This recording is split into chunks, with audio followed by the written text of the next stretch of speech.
నమస్తే. ప్రస్తుతం మనతో పాటు సీనియర్ జర్నలిస్ట్ దాము బాలాజీ ఉన్నారు. ఆయనతో మాట్లాడదాం. నమస్తే సార్. నమస్తే. సార్, సీఎం రేవంత్ రెడ్డి ఒక మాట అన్నారు. భార్య భర్తల ఫోన్ ట్యాపింగ్ కూడా చేశారు, వాళ్ళ మాటలు కూడా సీక్రెట్ గా విన్నారు అని చెప్పేసి ఆరోపించారు. సో ఈ కాంటెక్స్ట్ లో సమంత ఆవిడ హస్బెండ్ నాగ చైతన్య అనుకుంటున్నారు వాళ్ళ విడాకుల కారణం ఈ ఫోన్ ట్యాపింగ్ అని కూడా మాట్లాడుకుంటున్నారు. సో మీరేమంటారు దీని గురించి? అంటే సమంత నాగ చైతన్య జంట పరిస్థితి ఎలాగంటే ఎక్కడేం జరిగినా వాళ్ళకి ఆపాదిస్తున్నారు. దాని బదులు వాళ్ళిద్దరూ కెమెరాల ముందుకు వచ్చి మేమిద్దరం ఎందుకు విడిపోయామో చెప్పేస్తే పోయేది, ఈ గొడవ ఉండదు. మేబీ వాళ్ళకు కూడా ఉపయోగమేమో. ముఖ్యంగా సమంతకి ఇలాంటివి హెల్ప్ అవుతుంటాయి. ఆమె కూడా ఏదో కాంట్రవర్సీ చేస్తూ ఉంటుంది.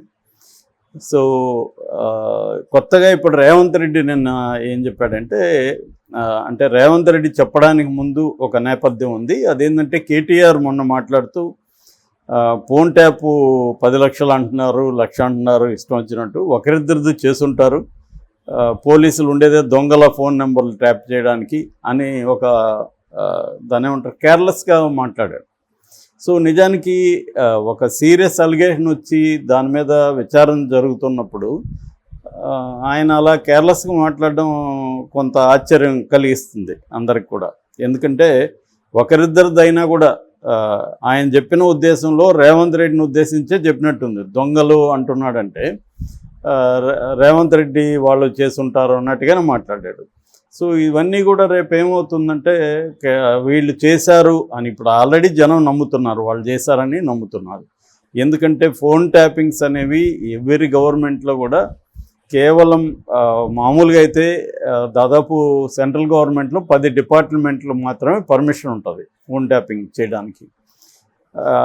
స్టేట్లో ఫోన్ ట్యాపింగ్ ఎక్విప్మెంట్ కొనాలంటే విత్ ఇన్ ద నేషన్ కొనచ్చు. కొన్నాక మళ్ళీ హోమ్ డిపార్ట్మెంట్కి, హోమ్ శాఖలో ఉండే ఇంటర్నల్ సెక్యూరిటీ డిపార్ట్మెంట్కి వీళ్ళు చెప్పాల్సి ఉంటుంది. అదే ఇంటర్నేషనల్గా వేరే దేశం నుంచి కొనాలంటే ముందస్తుగా ఇంటర్నల్ సెక్యూరిటీ నుంచి క్లియరెన్స్ తీసుకోవాలి. పర్పస్ ఏంటి, ఎవరిని చేయబోతున్నారు, ఇవన్నీ. జనరల్గా ఫోన్ ట్యాపింగ్కి పర్మిషన్ ఎక్కడ ఉంటుందంటే యాంటీ నేషనల్స్ కావచ్చు, లేకపోతే యాంటీ సోషల్ ఎలిమెంట్స్ కావచ్చు, అలాంటి వాళ్ళను, అంటే ఆర్గనైజ్డ్ క్రైమ్ చేసే నక్సలైట్లు కావచ్చు, టెర్రరిస్టులు కావచ్చు, దానికి సంబంధించిన సానుభూతి పరులు కావచ్చు, వాళ్ళ ఫోన్స్ ట్యాప్ చేయొచ్చు మామూలుగా. కానీ నాకు తెలిసి ఏ గవర్నమెంట్ కూడా అంతవరకే పరిమితం కావు. తమ రాజకీయ ప్రత్యర్థుల్ని చేస్తారు. అదే కాకుండా పౌర హక్కుల సంఘాల నాయకులు, అంటే తమని ఇబ్బంది పెడుతున్న పౌర సమాజానికి సంబంధించిన నాయకులు కావచ్చు, ప్రతిపక్షాలు కావచ్చు, ప్రజా సంఘాలు కావచ్చు, వ్యక్తులు కావచ్చు, వాళ్ళందరివి చేస్తుంటారు.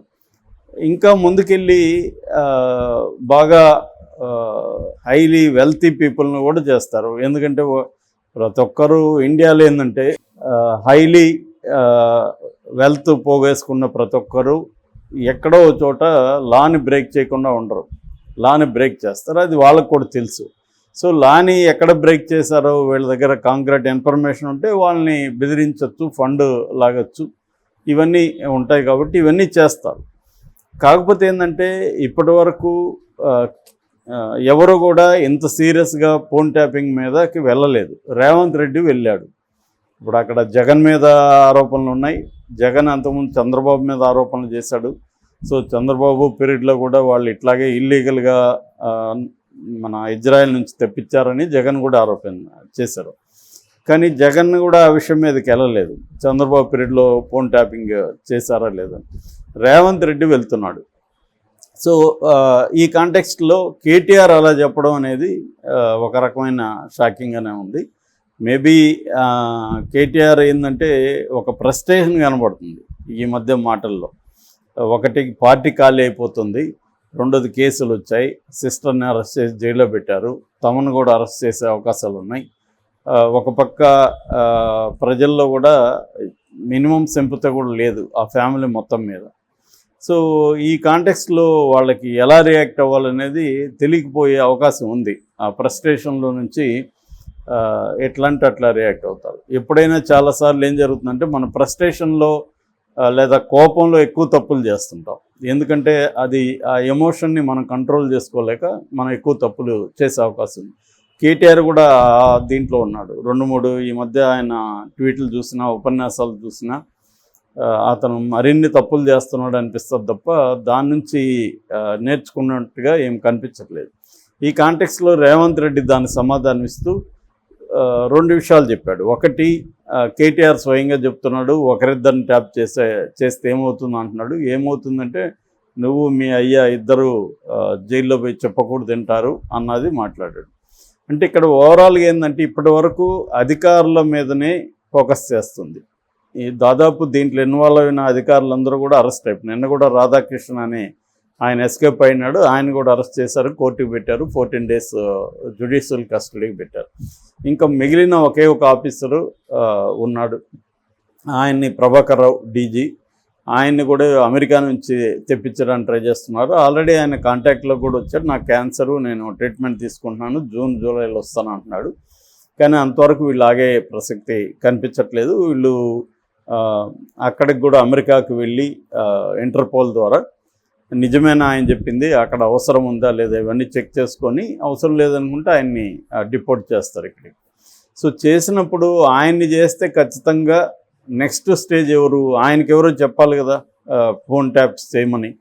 చెప్పకుండా ఆయన సొంతంగా రేవంత్ రెడ్డితో ఇంకొకటితో చేయడు. కాబట్టి ఆయన ఎవరిది చెప్తాడు? మోస్ట్లీ సెక్రటరీస్ ఉంటారు, గవర్నమెంట్ సెక్రటరీస్, హోమ్ సెక్రటరీ కావచ్చు, ఇలాగా డిపార్ట్మెంట్లో ఆయనకి సంబంధించిన సెక్రటరీసే చెప్పాలి. జనరల్గా అయితే హోమ్ శాఖ వీళ్ళు చెప్పాలి ఆయనకి.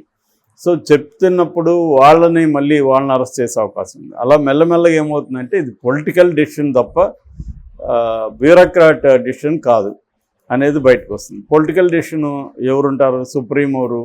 కేసీఆర్.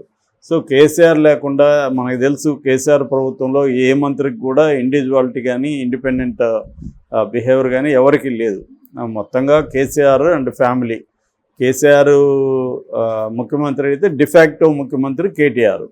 కాబట్టి కేటీఆర్కు కేసీఆర్కే ఇది ఫైనల్గా చుట్టుకుంటుంది, అది మనకు కనిపిస్తుంది ఆ ప్యాత్.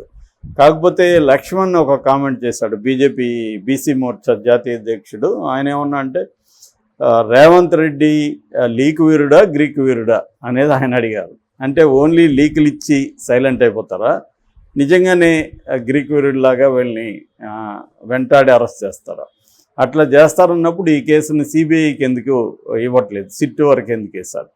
అంటే ఇక్కడ రేవంత్ రెడ్డి మామూలుగా ఏం చేస్తారంటే, ఒక కొత్త పోలీస్ ఆఫీసరు ఎస్ఐఓ ఒక స్మాల్ టౌన్కి వస్తే బీభత్సమైన టఫ్గా ఉంటారు కొద్ది రోజులు.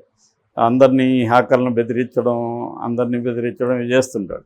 ఎందుకు చేస్తా అంటే కొత్తగా నేను వచ్చాను, నన్ను గమనించుకుంటారా అని.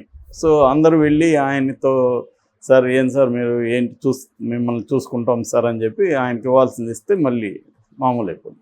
ఇది జనరల్గా ప్యాటర్న్. అలాగా కొత్తగా వచ్చే ముఖ్యమంత్రులు కూడా ఏం చేస్తారంటే కొంత హడావిడి క్రియేట్ చేస్తారు. దీంట్లో ఒక ఇదేంటంటే తాము అనేక పథకాలు ఇస్తా ఉన్నారు, దీనికి వెసులుబాటు కావాలి, ఇది అమలు చేయట్లేదని పెద్ద ఎత్తున గొడవ చేయడం మొదలుపెట్టారు బీఆర్ఎస్. సో అందుకని వాళ్ళ సమస్యలు క్రియేట్ చేస్తే వాళ్ళు ఆ పనిలో ఉంటారు, మన మీదకి రారు. సో దిస్ ఈజ్ ద ఒకటి. రెండోది, ప్రజల మూడు కూడా డైవర్ట్ చేయొచ్చు. ఇప్పుడు ఆ మధ్య అంత పెద్ద ఎత్తున అప్లికేషన్ తీసుకుంటున్నాము అన్నిటికీ అన్నారు, అవి ఎంత అమలు అవుతున్నాయి, ఏం జరుగుతుంది, ఎంత వేగంగా జరుగుతుంది, ఏమీ ఇప్పుడు చర్చకు రాలేదు. మీడియా అటెన్షన్ కానీ ప్రజల అటెన్షన్ కానీ వీటి చుట్టూకి వెళ్ళిపోయింది. కవిత అరెస్టు, ఫోన్ ట్యాపింగు, ఇదంతా కూడా డైవర్షన్ పాలిటిక్స్. సో ఇంతవరకే ఉపయోగించుకుంటాడా ఆయన, నిజంగా అరెస్ట్ల వరకు వెళ్తాడా అనేది ఇంపార్టెంట్ అన్నమాట. సో అదే ప్రశ్నని లక్ష్మణ్ రైజ్ చేశాడు, ఇతను నిజంగానే అరెస్టులు చేస్తాడా లేకపోతే అంతవరకే. ఇంకొక ప్రయోజనం ఏంటంటే కేసీఆర్ ఫ్యామిలీ ఇన్ని రకాల కుంభకోణాల్లో చేసుకుంటూ వచ్చారు ఇంతకాలం అని చెప్పడం ద్వారా ప్రజల్లో వాళ్ళకి ఏ రకమైన సింపతిని కూడా లేకుండా చేసుకోవడం, ఇంకా నెగిటివిటీని పెంచడం, తద్వారా లోక్సభ ఎన్నికల్లో ఎక్కువగా లబ్ధి పొందడం అనేది కూడా కాంగ్రెస్ స్ట్రాటజీ. ఎందుకంటే ఇప్పుడు కాంగ్రెస్లోని అసమ్మతి రాకుండా చూసుకోవాలంటే రేవంత్ రెడ్డి ముందున్న కర్తవ్యం ఏంటంటే ఈ ఎంపీ ఎలక్షన్లలో మెజార్టీ సీట్లను సంపాదించడం. దానివల్ల ఆయన స్థానం సుస్థిరం అవుతుంది.